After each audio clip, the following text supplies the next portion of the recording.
Hello everybody and welcome. In this video I'm going to show you how to find hidden photos on Google Photos.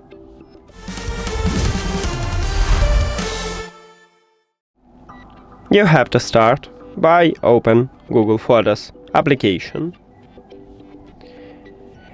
Firstly, make sure that you use your correct Google account. You can swap to another one, or you can add it by click add another account.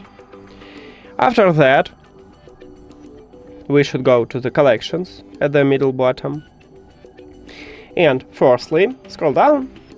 Firstly, check it at the locked folder.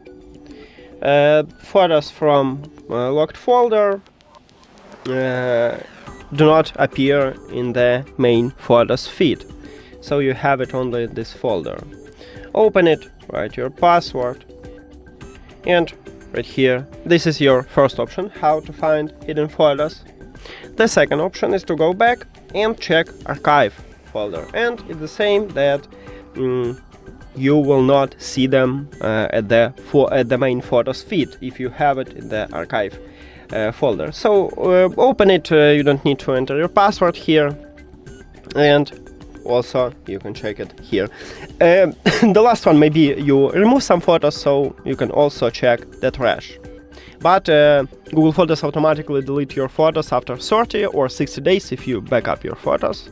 It will automatically remove it from your phone, and it will permanently delete them. That's it. Thank you for watching this video. If you found it helpful, please consider subscribing to the channel and leave the like on the video. See you later!